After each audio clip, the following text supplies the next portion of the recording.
Hello everyone, in today's video we will continue on with the horror game tutorial series, and this is the part 2 where we will be making the map, the night scene and the flashlight, and also some post-processing effects. And as I said, this is the part 2, and I'm sorry for not uploading it sooner, and that is because I've been working on my own game called Insomnia. More info in the Discord, and I've also been working on the bodycam project, which you can buy in the link below. So that is why, but I will get back on track, I promise you guys. Yeah, I hope you like the series so far. So yeah, let's start the video. So what we want to do first is to make a new level. So what we want to do is to go to the file, new level, and then you can choose four different templates. And as you can see, we have the open world, empty open world, and we have a basic and an empty level. And if you want to make a open world game, you can of course choose the open world, but in this tutorial we will choose the basic. So just click on the basic and then just create. So once you've done that, you can see that we are in the new level. And if we click on play, you can see that we can walk around and everything like that. But as you all know, we are making a horror game, and a horror game set in the day isn't really that nice. So how do we make a night scene? Well, it's actually pretty easy. So if we just hold down Ctrl and L, you can see that this tab right here pops up. Oh, disappeared. And then if we move the mouse around, you can see that I can position where the sun is going to be. So Ctrl L, then just drag the sun around to about right there. And as you can see, the out of exposure right now is very bad. So what we're gonna do is to add a post-process volume. So just go up to here to this cube, and then we want to search for the post-process volume. And in this we can make all of the effects for the game. So all of the, like if you want film grain, or if you want to apply some materials to the world, you can do it inside of this post-process material. So we can change a bunch of things right here, as you can see in the post-process. But now we would just want to change the exposure. So if we just select the post-process volume, and then just scroll down to exposure, and drop that tab down, and scroll down, and then if we tick these two on, and this is the auto exposure, but we don't want that. So we want to change these values to 1. Now when the values are the same, it won't change the oh, it's still changing, and that is because we haven't set it to unbound. So once you've done this, we want to just select the post process again, and then we want to search for unbound, and then just tick this box. And what this will do is that it will apply this post process effect in the whole level, so it isn't just in this box right here. But as you can see now, it's pitch black, so let's just change the position of the sun. So Ctrl L, then just drag the sun up about right there. And then what we can do is that we can select the sun. So the sun is called directional light, and it's up here in this folder. So just select directional light, then go down until you see light color. Now if we change this color to about blue, you see that the world is actually changing to bluer. So I can have mine like that, maybe, looks good. And as you can see, it's too much blue, so we can just drag this volume down right here, like that. And now as you can see, it is already looking like a night scene. So you can play around with all these values, but this will work just for me. So if I play again, you can see that it is very dark outside. So it looks like it's night. And now, after we've done the night scene, we want to add some effects to the game. And what I mean by effects is that we can actually change the brightness and contrast, the film grain, chromatic aberration and everything like that inside of the post-process volume right here. So what we'll do is that we want to select the post-process volume. So first of all, we will start with bloom. And as you can see, we have a bunch of different boxes right here. And what we want to take on is the intensity. And as you can see right now, the intensity is 0, so we don't have any bloom in our level. And if you don't know what bloom is like a it makes the light have a kind of fog effect around them. As you can see, if I just change this value, you can see that the moon right here is getting like a effect around them. And as you can see, it looks very, very nice and it looks much better. But of course, you don't want to have it to the maximum because that is just too much. So I will just keep this value at about 2. But of course, you can use your own different values. So now let's move on. Then we can open up the chromatic aberration. And then we just select the intensity. So what chromatic aberration is that it will add a rainbow effect to the sides of the screen. So at the edge of every object there will be a kind of small rainbow effect. And chromatic aberration is often used in games. It was also used in Resident Evil 7 and everything like that, but you don't want too much of it because then it just looks very bad. So I want to set the value to about 1. So just tick this box right here, then set the value to 1. Like that. Then we can just scroll down until we see the temperature.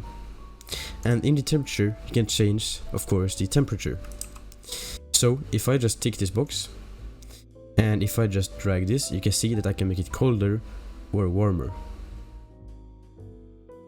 So the warmer it gets more yellow, and the colder it gets more blue. I want to keep it kind of warm, but not too warm.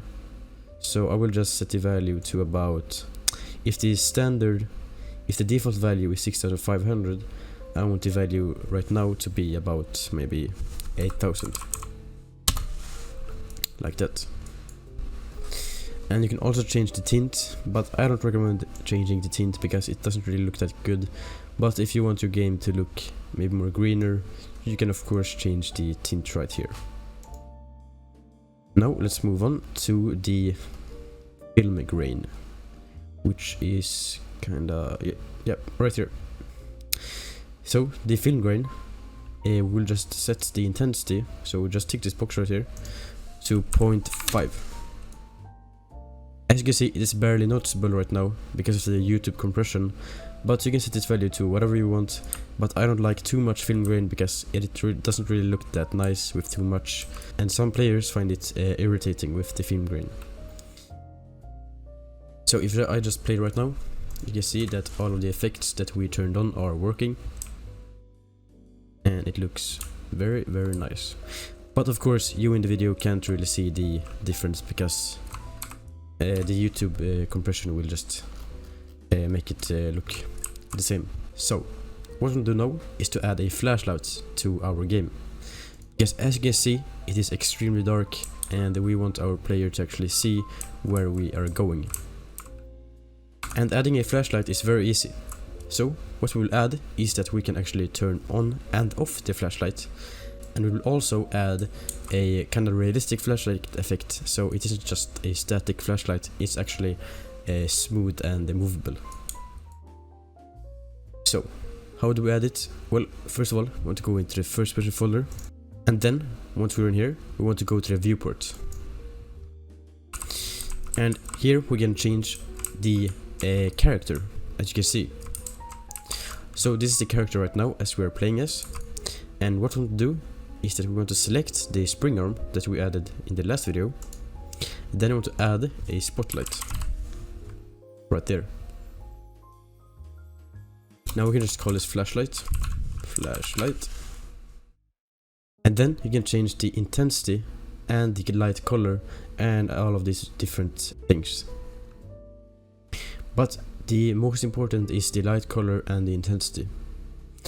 So the intensity is how bright the flashlight will be. So I will set this value to about 3000. And then I will change the light color to a bit more yellow, because a flashlight usually is more yellow than white. So like that. And then the attenuation radius is how far the flashlight will actually light up. So as you can see, if I drag this down, it will get much smaller, so the distance is much more smaller.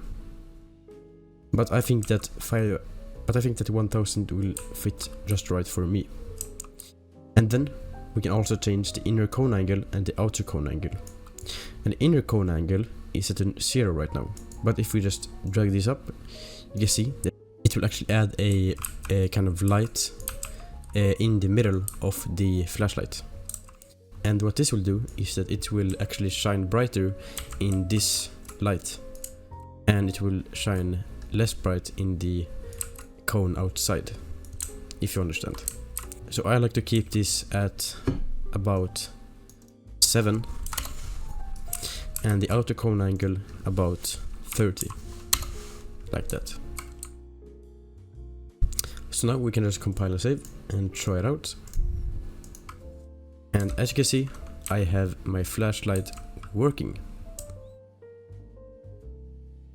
But I think that this flashlight is actually too small and it isn't really that bright. So we can just change the value. So just select the flashlight again and then just change the intensity to about, let's say, 4000, and the outer cone angle to maybe 40, and the light color I want it to be less yellow, so I'll just drag this down a bit like that. Now just compile and save, and now as you can see, it looks much better.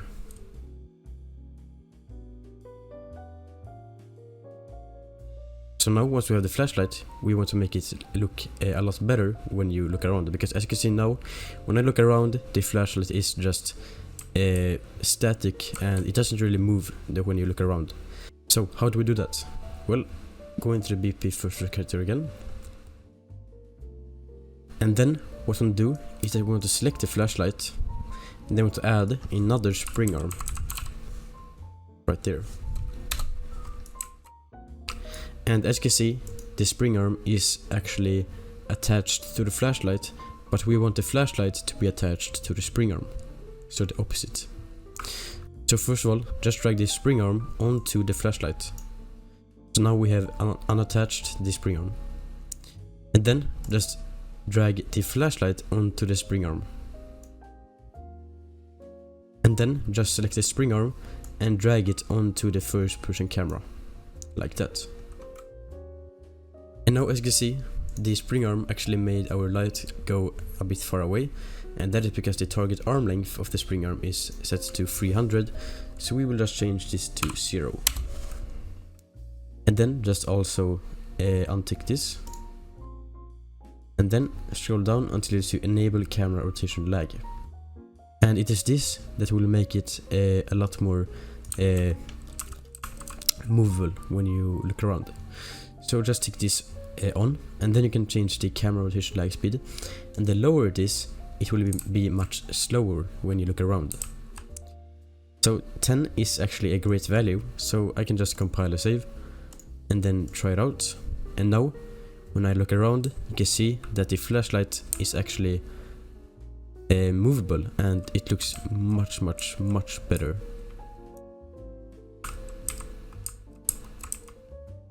Very nice. And you can of course change this value, so if you want it to be even slower, you can set it to about 5. And as you can see, the flashlight is now much slower. And the opposite, so maybe 20 if you want to. But I will keep the value at 10.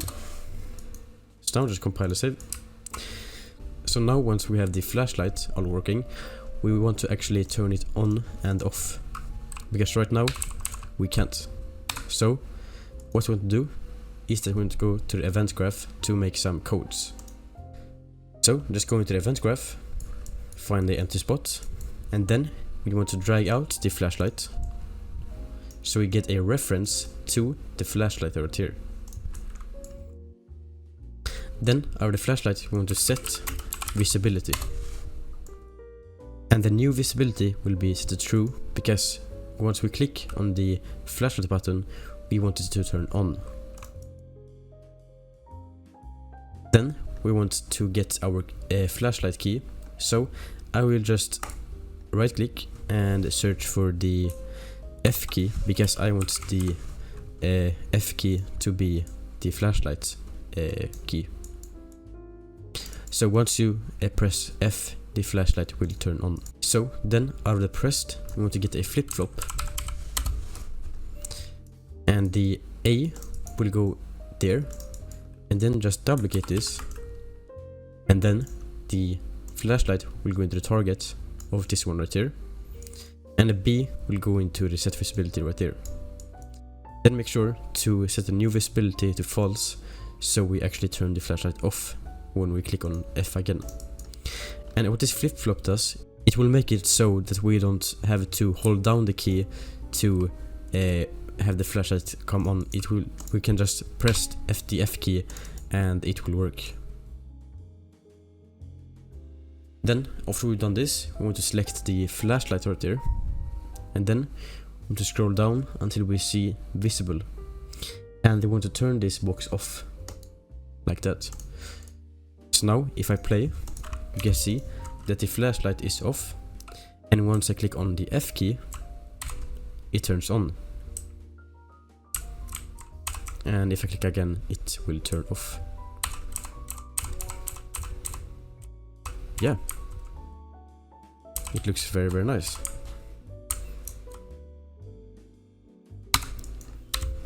So now once we have the flashlight are working, I want to add a flashlight button sound. So once we click on the flashlight key, it will actually play a sound when it turns on, because it will sound much better in that way. So I will just import some sounds that I found free on Google. But before I import the sounds, I want to make a folder dedicated for the sounds. So just right click in this empty spot right here, and then want to create a new folder, and then want to call it sounds. Go into it, and then want to create a new folder that's called flashlight button. And then in this folder you want to import the flashlight button sounds. So I will just do that right now. So once you imported your sound, we want to actually right click on it, and then want to create queue. Then want to go into it, and you can also listen to the sound if you double click on it. As you can hear, it is a flashlight sound. So what I want to do is that I want to tick the override attenuation to true, and then I want to change the in radius to 10 and the fall of distance to about 1500, and this will make the sound 3D, so we can hear it in both ears when looking around and things like that. So once we've done that, we can just close out of here, and then we want to go to the code again, so to the event graph, and then out of the A of the flip-flop we want to play sound at location, and the location will be the flashlight.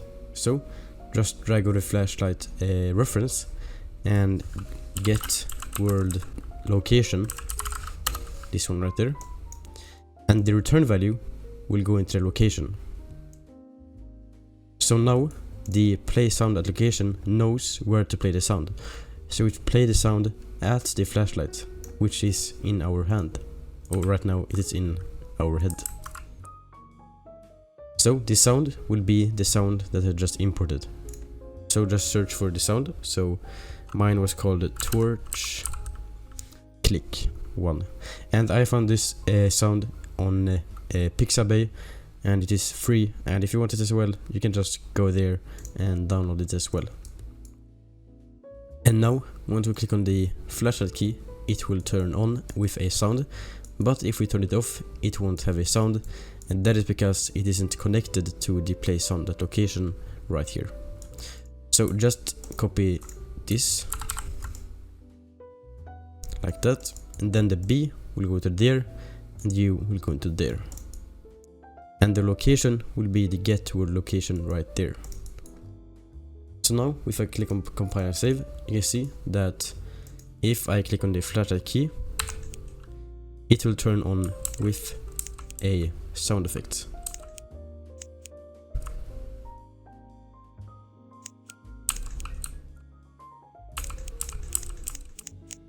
Yeah, and it is very nice.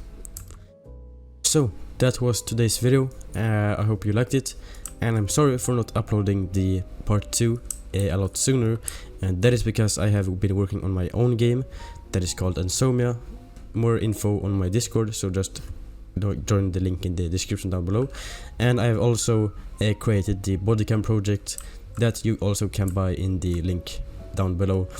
So I haven't really had time to make this series because I've focused on the bodycam project, setting up everything, making some trailers for it and things like that. So I will get back on track, I promise you guys, and the part 3 will be coming out very very soon, so stay tuned for that. And in part 3 we will actually make the level, the map, and also the head bobbing when walking around. So thank you all for watching, and I will see you in the next one. Bye.